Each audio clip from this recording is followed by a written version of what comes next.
Assalamualaikum warahmatullahi wabarakatuh. Selamat pagi semua. Apa kabar? Alhamdulillah jika baik. Adakah yang tidak hadir pada hari ini? Ya, baik. Sebelum memulai pembelajaran hari ini, mari kita berdoa terlebih dahulu. Berdoa mulai.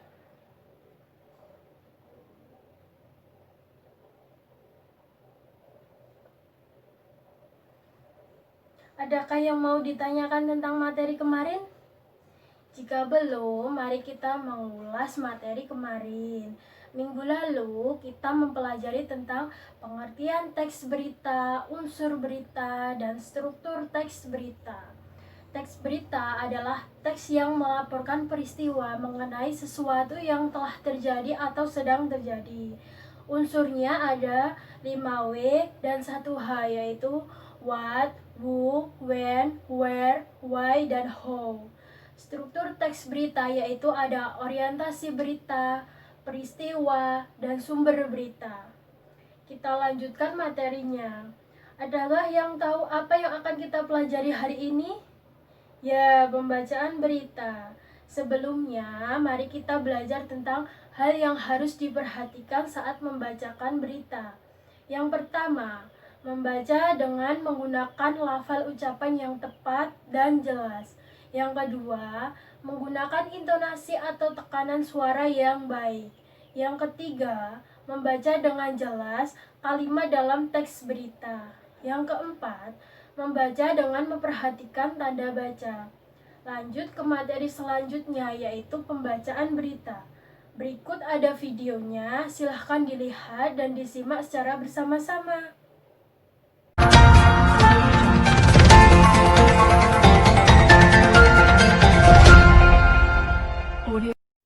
Selamat pagi pemirsa, kembali lagi dengan saya Rica Permadani dalam acara iNews untuk mengabarkan berita-berita yang teraktual, tajam, dan terpercaya.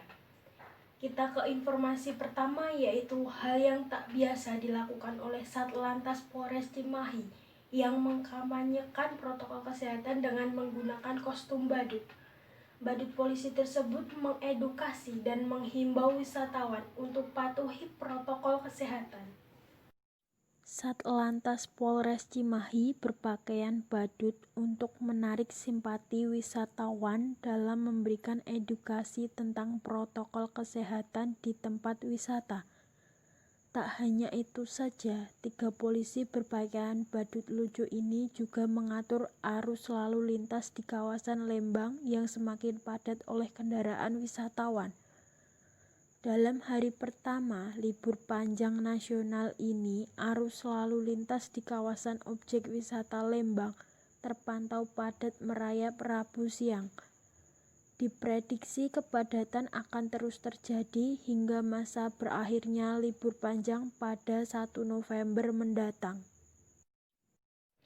Berita selanjutnya yaitu kasus pengeroyokan oleh pengendara moge terhadap anggota Intel TNI di kota Bukit Tinggi, Sumatera Barat berlanjut. Polisi menahan 2 orang pelaku berinisial MS dan B, anggota Harley Owner Group HUG Siliwangi Bandung Chapter. Pengeroyokan oleh rombongan pengendara moge Harley Davidson terhadap 2 prajurit TNI aktif Intel Kodim 0304 Agam yang terjadi di kota Bukit Tinggi, Sumatera Barat berlanjut ke ranah hukum. Polisi menetapkan 2 pelaku masing-masing berinisial MS dan B, anggota Harley Owner Group HUG Siliwangi Bandung Chapter. Kapolres Bukit Tinggi AKBP Dodi Prawinegara menyebutkan kedua pelaku menganiaya korban. Setelah memeriksa saksi-saksi dan barang bukti, kedua pelaku ditahan di sel tahanan Polres Bukit Tinggi. Kedua pelaku dijerat pasal 170 KUHP tentang pengeroyokan dengan ancaman hukuman penjara 2 tahun 8 bulan. Pemirsa, hand sanitizer dari bahan aloe vera atau lidah buaya ternyata juga banyak digandrungi masyarakat. Nah, kelembapan dari tanaman lidah buaya dimanfaatkan pengusaha asal Bogor, Jawa Barat menjadi bisnis hand sanitizer di tengah pandemi COVID-19. Masa pandemi COVID-19 dimanfaatkan Yuda Wira Ibrahim mengolah tanaman lidah buaya menjadi barang yang dibutuhkan masyarakat. Ya, karena tuntutan pola hidup sehat dan bersih, maka muncullah ide Yuda untuk mengolahnya menjadi hand sanitizer. Jika tidak ada air, hand sanitizer menjadi kebutuhan darurat untuk mencuci tangan. Apalagi saat bepergian, Yuda memilih lidah buaya menjadi salah satu bahan pembuatan hand sanitizer karena mampu menjaga kelembapan kulit. Pengusaha asal Bogor ini juga mencampurkan lidah buaya dengan alkohol berkadar tinggi yang telah memenuhi syarat WHO, yaitu alkohol 95% dan aman untuk kulit. Pemirsa, Arab Saudi membuka kembali kesempatan umroh bagi jamaah di luar negaranya dengan syarat pembatasan umur. Sebanyak 44% calon jamaah asal Indonesia sudah mendapat nomor registrasi dan masuk dalam kriteria tersebut. Dikutip dari website milik Kementerian Agama, saat ini terdapat 59.757 jamaah Indonesia yang telah mendapat nomor registrasi, namun tertunda keberangkatan akibat kebijakan penanganan corona di Arab Saudi. Dari jumlah itu, sebanyak 44% dinyatakan telah memenuhi syarat pembatasan usia. Berita tersebut menutup acara iNews pada pagi hari ini. Saya Rica Permadani mengucapkan terima kasih dan sampai jumpa.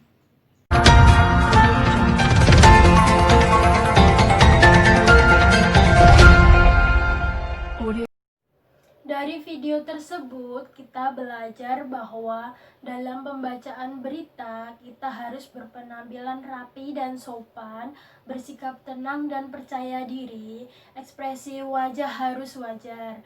Selanjutnya saya akan memberikan pekerjaan rumah. Buatlah teks berita, kemudian bacakan dengan membuat video berdurasi 3-5 menit, lalu diunggah di YouTube channel masing-masing. Link dan teks berita dikumpulkan ke ketua kelas. Nanti ketua kelas mengirim kepada saya. Apakah ada pertanyaan? Baik, jika tidak ada, pertemuan selanjutnya kita akan mempelajari tentang teks pidato, seperti pengertian teks pidato, metodenya, dan struktur teks pidato. Sebelum kita tutup pembelajaran pada pagi hari ini, mari kita membaca hamdalah bersama-sama. Alhamdulillahirobbilalamin. Terima kasih atas perhatiannya. Sampai jumpa minggu depan. Wassalamualaikum warahmatullahi wabarakatuh.